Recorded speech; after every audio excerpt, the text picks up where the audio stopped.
அனைவருக்கும் வணக்கம். பத்மாதி கிச்சன் சேனலுக்கு அன்புடன் உங்களை வரவேற்கிறேன். நம்மளுடைய சேனலில் எளிமையான கோயில் பரிகாரம், தாந்திரிய பரிகாரம் தான் போடுறோங்க. இந்த சேனலை சப்ஸ்கிரைப் பண்ணி வச்சுக்கோங்க. பக்கத்தில் இருக்க பெல் பட்டனை கிளிக் பண்ணி வச்சுக்கிட்டிங்கன்னா நாங்கள் போடுற ஒவ்வொரு வீடியோவும் உங்களுக்கு உடனுக்குடன் அப்டேட் ஆகிருக்கும். வாங்க வீடியோக்குள்ளே போகலாம்.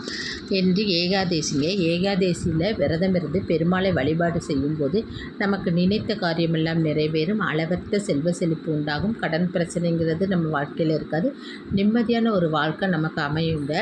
இந்த பொதுவாக வந்து ஏகாதேசிங்கிறது இந்த ஒரு மாதத்தில் 2 தடவை வருது. ஒன்று வளர்பிறை ஏகாதேசி, இன்னொன்று தேய்பிறை ஏகாதேசி. வளர்பிறை ஏகாதேசிங்கிறது அமாவாசை கழிஞ்ச 11 நாள் கழிஞ்சு வர்றது வளர்பிறை ஏகாதேசி. பௌர்ணமி கழிஞ்சு 11ஆவது நாள் வர்ற ஏகாதேசி வந்து தேய்பிறை ஏகாதேசி. இந்த மாதத்தில் 2 ஏகாதேசியுமே நம்ம விரதம் இருந்து பெருமாளை வழிபடும்போது நமக்கு சகல சௌபாக்கியங்களும் கிடைக்குங்க.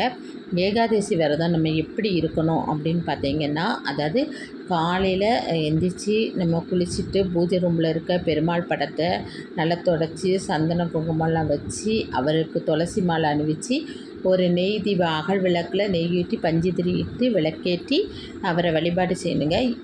வழிபாடு செய்யும்போது தூபங்கள்லாம் காமிச்சிட்டு அப்போ வந்து நமக்கு விரதம் இருக்க முடிகிறவங்க விரதம் இருக்கலாம். இப்போ வயதானவங்க, அப்புறம் வந்து சில பேர் வந்து விரதம் இருக்க முடியாமல் அவங்க உடல்நிலை காரணமாக விரதம் இருக்க முடியாதவங்கலாம் ஒரு நேரம் பால் பழம் அருந்தி கூட அவங்க விரதம் இருந்துக்கலாம். பொதுவாக இந்த ஏகாதசி விரதங்கிறது ஒரு நாள் பூரா விரதம் இருக்கிறது. அதாவது எப்படின்னா, துளசி தீர்த்தத்தை வந்து குடிச்சிட்டு அன்றைக்கி பூரா விரதம் இருக்கணுங்க. விரதம் இருக்கும்போது நம்ம வந்து பகலைக்கு உறங்கவோ இல்லைன்னா டிவி பார்க்கவோ ஃபோன் பார்க்கவோ செய்யக்கூடாது. அந்த சமயத்தில் நம்ம வந்து விஷ்ணுனுடைய சரஸ்ராமம் அதை படிக்கலாம். இல்லைன்னா வந்து பெருமாளுடைய பக்தி பாடல்கள் ஏதாவது இருந்தால் அதை எடுத்து வச்சு நம்ம படிச்சுட்டு இருக்கணுங்க. இந்த சமயத்தில் வந்து நம்ம வந்து மனசு பூரா பெருமாளே நினச்சிட்ருக்கணும். பெருமாளை நினச்சி நம்ம பெருமாள்கிட்ட வந்து என்னென்னலாம் வேண்டி கேட்கமோ அதெல்லாம் நமக்கு கிடைக்குங்க. இப்படி செஞ்சுட்டு சாயந்தரம் வந்து நம்ம வந்து பக்கத்தில் இருக்க பெருமாள் கோயிலுக்கு போய் பெருமாளை வழிபட்டு அவருக்கு அங்கே துளசி மாலை வாங்கி கொடுத்து ஒரு நெய் தீபம் ஏற்றி வழிபட்டுட்டு வரணும். ஆனால் அன்றைக்கி பூரா எந்த ஆகாரமும் நம்ம எடுத்துக்கப்படாது. வெறும் துளசி தண்ணி மாத்திரம் தான் குடிச்சிட்டே இருக்கலாங்க.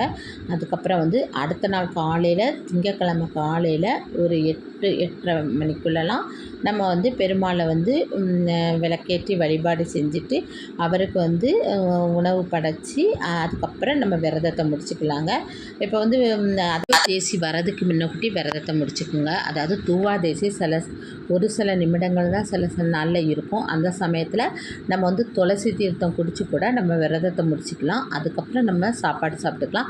நம்ம சாப்பிட்ற சாப்பாட்டில் வந்து நெல்லிக்கனி, பின்ன வந்து அகத்திக்கீரை, சுண்டக்காய், இந்த மாதிரி காய்கள் இருக்கிற மாதிரி பார்த்துக்கணுங்க. இது முக்கியமாக இதில் ஏதேனும் ஒரு வகையாவது இருக்கணும். ஒன்று அகத்திக்கீரையோ இல்லைன்னா சுண்டைக்காயோ இல்லைன்னா நெல்லிக்கனியோ 3 இருந்து சாப்பிட்டாலும் கூட அதுவும் ரொம்ப நல்லதுங்க.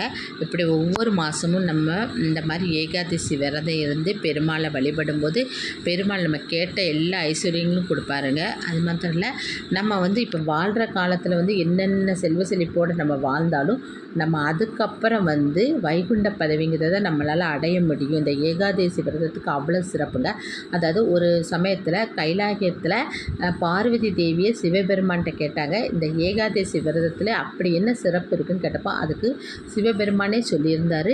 அதாவது ஒரு அஸ்வமேத யாகம் செய்ததுக்குடைய பலன் வந்து இந்த ஏகாதசி விரதத்தில் இருக்குது அப்படிங்கிறார். அப்பேற்பட்ட விரதத்தை நீங்கள் ஒவ்வொரு மாதமும் கடைபிடிச்சு வரும்போது சகல சௌபாக்கியங்களும் உண்டாகுங்க. இப்போ வந்து ஒரு வருஷத்தில் 24 ஏகாதசி இல்லைன்னா 25 ஏகாதசி இருக்குங்க. இப்போ வருஷம் பூரா வந்து நான் ஏகாதசி விரதம் இருக்கணுமா அப்படின்னு கேட்டிங்கன்னா, அது இருக்க முடிகிறவங்க இருந்தால் அது பெரிய புண்ணியம். அப்படி வருஷத்தில் வந்து எல்லா மாதமும் இருக்க முடியாதவங்க ஒரு மாதமாவது நீங்கள் வந்து அந்த வளர்பிறை ஏகாதசியும் தேய்பிறை ஏகாதசியும் எடுத்து இருந்தீங்கன்னா அது உங்களுக்கு அந்த 2 ஏகாதசியும் நீங்கள் ஒரு மாதத்தில் 2 ஏகாதசி விரதம் இருந்து பெருமாளை வழிபடும்போது உங்களுக்கு அளவற்ற செல்வம் உண்டாகும். பின்ன வந்து கேட்டதெல்லாம் கொடுக்கும் தெய்வம் வந்து பெருமாளுங்க. அவரை கையேந்தி மனமுருகி வேண்டணுங்க.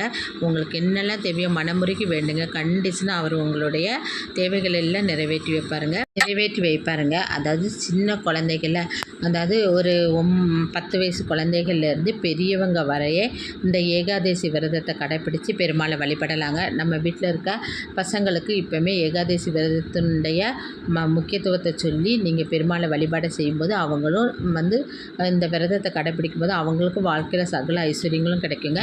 நானும் உங்களுக்காக எல்லா செல்வமும் நீங்கள் நிம்மதியான ஒரு வாழ்க்கை உங்களுக்கு அமையணும் அப்படின்னு நினச்சி நானும் பெருமாள்கிட்ட உங்களுக்காக வேண்டிக்கிறேங்க. இந்த வீடியோ பிடிச்சிருந்தா லைக் பண்ணுங்கள், ஷேர் பண்ணுங்கள், சப்ஸ்கிரைப் பண்ணுங்கள். பக்கத்தில் இருக்க பெல் பட்டனை கிளிக் பண்ணி வச்சுக்கோங்க. இன்னொரு பதிவில் உங்களை சந்திக்கிறேன். நன்றி, வணக்கம்.